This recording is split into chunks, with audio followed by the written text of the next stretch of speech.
Hi and welcome back to Acoustic Appraisal now. Today I've got another little helpful video, well hopefully it'll be helpful, and it's basically just if you're having trouble with your microphone volumes when you're doing recordings for videos such as this. And it's basically if you've found that Realtek doesn't seem to want to work with your PC, which it didn't with mine, so hopefully it should be able to help you out. Alright, so first things first, what you want to do is head over to Google and look for hardware secrets.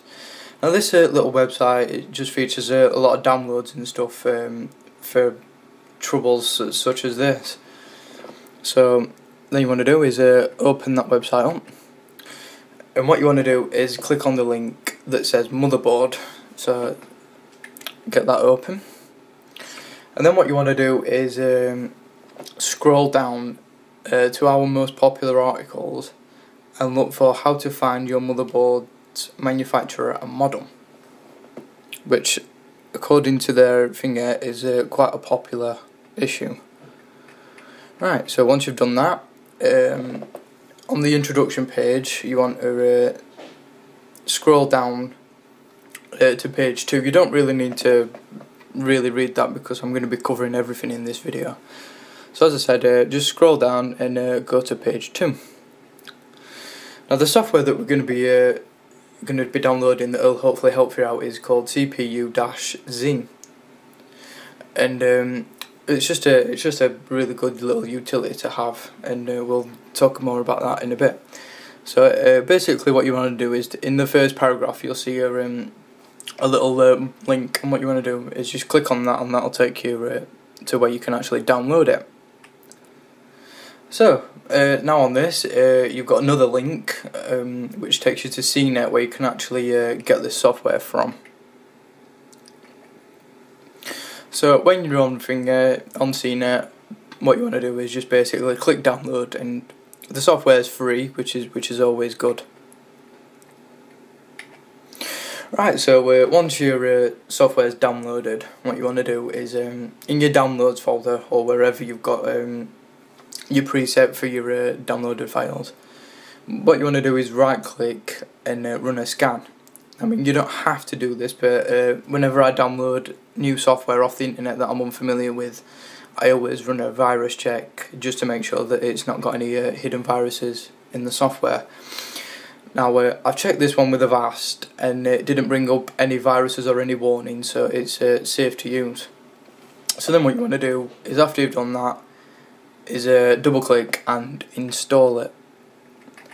So then what you get is CNET's own little download help installation sort of software, and basically it's just an easy way to install software and for CNET to gear software that you don't really need. But anyway, what you want to do is click on next step.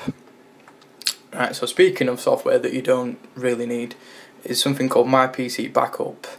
Now basically I found that, I mean, it's just software that bloats your PC and you don't really need, but if you want it, click accept, but I always decline these additional software. So then what you come to after that is the installation type. Now what you want to do is instead of clicking quick install, is click advanced install and get rid of my search dial, which again is just something that installs on your internet browser and is basically, I don't know, just another piece of software that doesn't really do a deal and just clogs up your system. So what I do is just untick all that and then click next step. Right, so once your software is actually downloaded, and the reason I've done this is because my internet is really slow, so you'd be sat there for a while, so I'll just skip that part. So then what you want to do is install the file now. So then you're greeted with this setup. Then basically what you want to do is just click next and follow the on-screen instructions. So when your software is installed, it'll either come up on your desktop or in the start menu in your programs. Right, so then what you want to do is click the main board, which is your motherboard options, and it just shows you loads of different sort of aspects of your motherboard. Now the bit we're particularly interested in is the manufacturer and the model number. Now you've got this, which should appear on your screen. You can now go back and download the relevant drivers, which is what I'm going to cover next. So what you want to do is head back to Google, type in what you've just discovered on your software, and search it in Google. Now mine come up straight away, but you might have to look through yours if it's not a popular motherboard or a well-known brand, a manufacturer. But anyway, once you've found it, you want to click the link to the website and head to the download or driver area of the website. And then you want to hit search on that. However, I mean, this process may differ depending on the manufacturer. I mean, the websites are probably laid out differently, and you might have to search a bit more for your drivers, but the principles are basically the same. So what you want to do is, where it says model name on screen, is type your model name in there and hit search. So when you've hit that, your relevant motherboard should come up, and then what you want to do is look for the download, and then you want to follow that, and then that takes you to your operating system. Now like I said, this bit will be different, and if you're running Windows 8 and Windows 7, it's probably going to be different again. I mean, I'm running Windows 7 64-bit, so if you're running Windows 8, then it may be a bit different. So after that, you basically just click on the relevant one of yours, and then it'll take you to a list of drivers and utilities. Now this is quite helpful to know anyway, because you can get a lot of things that you may not have had covered on with your PC's motherboard as standard. So it's just another way of upgrading your motherboard without actually having to buy a new one or actually physically get the disc of the software. So basically what we're looking for is the high definition audio driver. So what you want to do is download that. Now depending on your region, you'll want to click on what region you're from. I mean, I'm from the UK, so for some reason I found that it downloads best from the USA. I'm not really sure why. I don't know whether it's to do with my internet or what, but it just seemed to download fastest from that, so that's the option I chose. Right, so when your software's downloaded, what you want to do is open your file location, and you do this just by simply right clicking and looking for the open file location. Then what you want to look for is the latest file installed, and then you need a software such as WinRAR or WinZip or stuff like that, and then you want to use that to extract the files.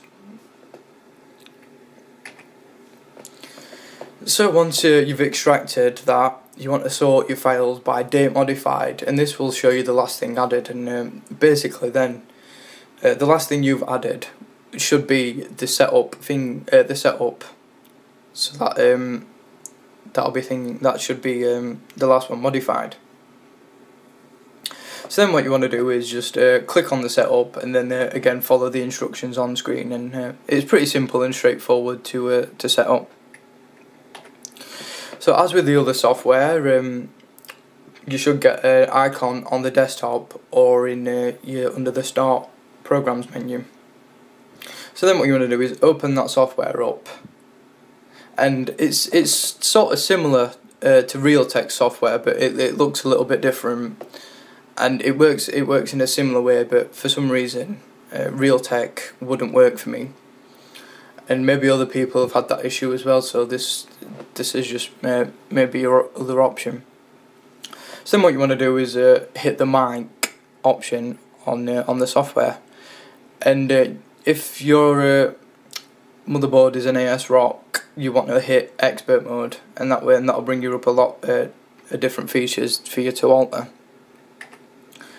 So now you're in the mic, you should get a screen that is actually familiar to this one on my screen now, and basically that just allows you to adjust the record volume and the sensitivity. Now that way you can sort of edit it and get it right for you, and what you think sounds right, and to get it to a volume level that you think is sufficient. Right, well that just about covers that. And well, I hope this video has been helpful, and what I will say is that if you're having a bit of trouble, post me a comment and I'll see if I can help you out. Right, thanks for watching, and I will see you next time.